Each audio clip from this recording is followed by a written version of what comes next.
Well, I feel intensely sorry for him. I mean, he is a very decent man, hard-working. He was a wonderful father.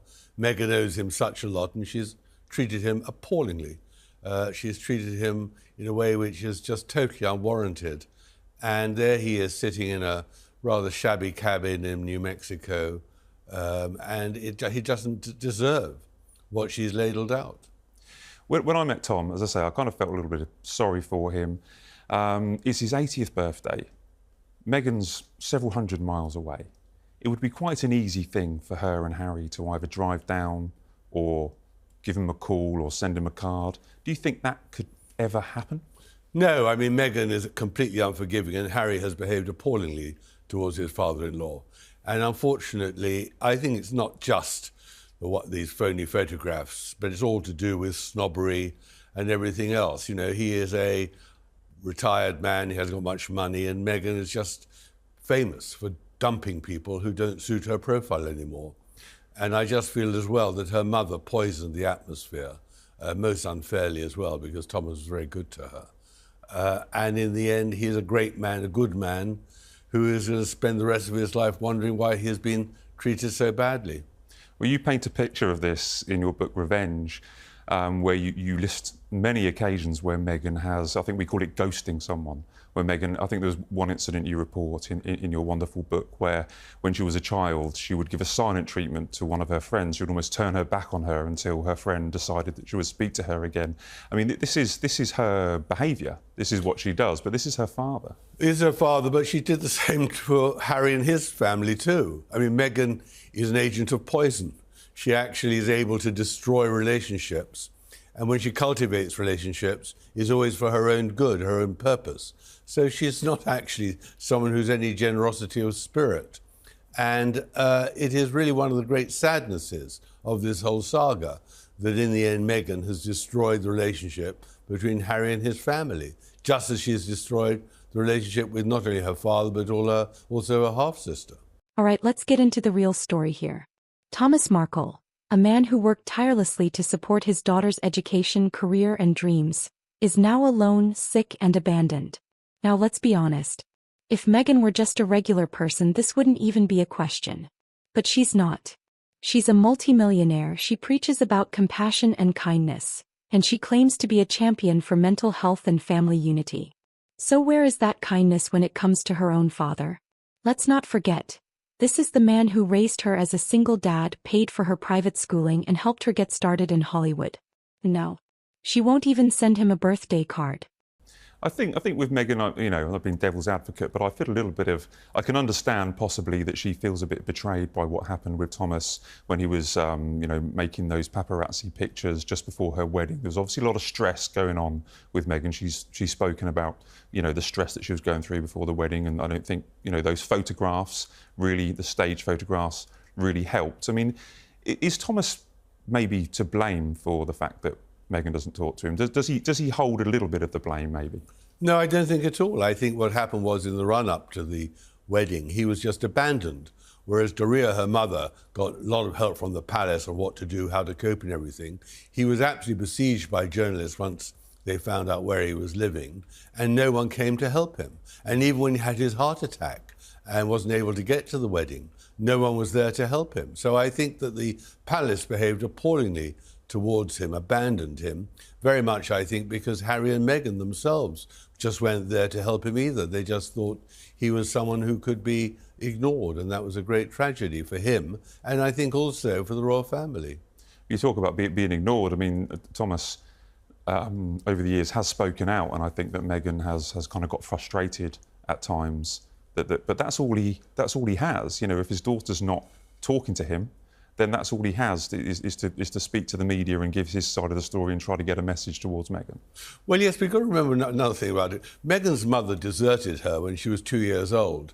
No one ever saw Meghan's mother at school in all her years, both at primary and at secondary school. So Thomas, working phenomenally hard as a lighting director, always made sure that he was at home then for Meghan, took her out at weekends, paid for her schooling, paid for all the things, including her union ticket, to become an actress.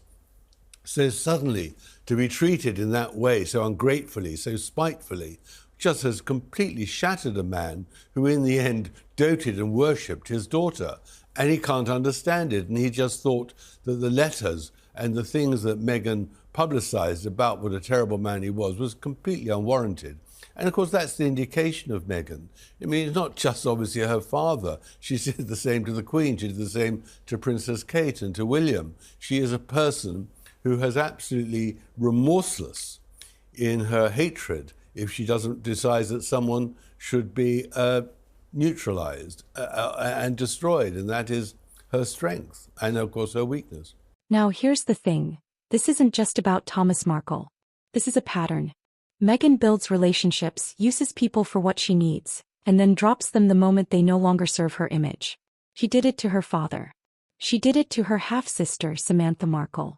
She did it to her first husband, Trevor Engelson. She even did it to her in-laws, the royal family. Folks, this isn't just about Meghan making difficult decisions. This is a character flaw. When someone repeatedly cuts people out of their lives with zero remorse, what does that tell you?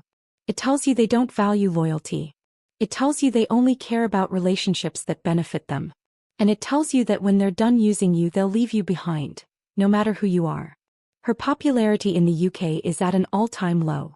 Even in the US, people are getting tired of the victim narrative. And let's be clear, this isn't just royalists criticizing her. This is ordinary people. Mothers, fathers, daughters, sons, who know what it means to value family. This latest scandal? It's just more proof that Meghan's compassion is nothing but a brand.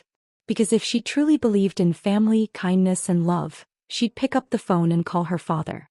But she won't, because she doesn't care. You paint that quite well in Revenge about the amount of effort that her father went, as a single parent, the amount of money, given a roof over her head, the support all the way through university.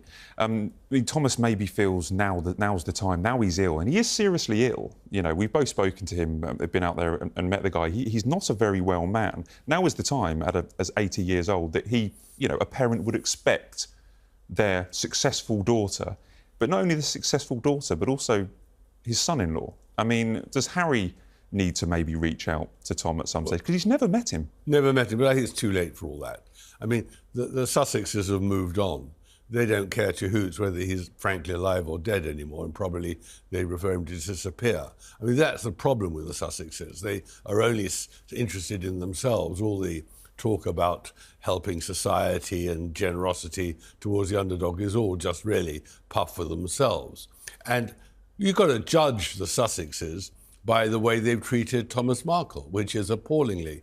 They have no compassion for a man who deserves it. And unfortunately, it's going to get worse as he gets older and sicker. And even that was the most astonishing thing. When he had his stroke, Meghan left her home in Montecito, but didn't go down to Mexico to see her father, but went to the site of a school shooting instead. It was just all, of course, for the cameras. One thing that did jump out in the book Revenge, and I think it was with an interview with Tom, and obviously Doria is a black woman, Tom is a white man, and there was a discussion. Is this right? Before Meghan was born, there was Thomas said there was a discussion where people said, what colour would Meghan be? And that jumped out because that's a phrase or a discussion that has really come to hit the royal family in later years, because Meghan mentioned it in an Oprah Winfrey interview. How damaging do you think that allegation is against the royal family of racism? Oh, I think Meghan's allegation of racism, because it was basically completely untrue, caused huge damage for Britain's reputation, the royal family's reputation across the world, incalculable, and it still is there. I think that the way in which the Caribbean islands, Commonwealth countries, reacted, I think the way that African Commonwealth countries reacted was unbelievably negative. And of course it was completely and utterly untrue what Meghan said. And what was remarkable was that Harry contradicted her in the Netflix interview, and then afterwards denied it even said it. I mean, they literally forgot that it was recorded. They tried to pretend they hadn't accused the royal family of racism. It just shows how short-sighted they are and how limited they are. But no, I mean, the damage was huge. It was intended to be huge. I mean, she had rehearsed that line, as she had rehearsed the whole of the Oprah Winfrey interview. And unfortunately, it has done great damage, and I don't think it can be really cured. Now here's the question. Where does Meghan Markle go from here? Her Netflix deals are failing. Her popularity is dropping. She has burned every bridge with the royal family. So what's left? More PR stunts? More activism? Another Oprah interview? At some point, even Hollywood will see through this. Because let's be honest, if Meghan is willing to abandon her own father, do you really think she has loyalty to anyone else? Has Meghan finally gone too far? Is she beyond redemption? Let me know your thoughts in the comments below. And do not forget to like, share, and subscribe for more.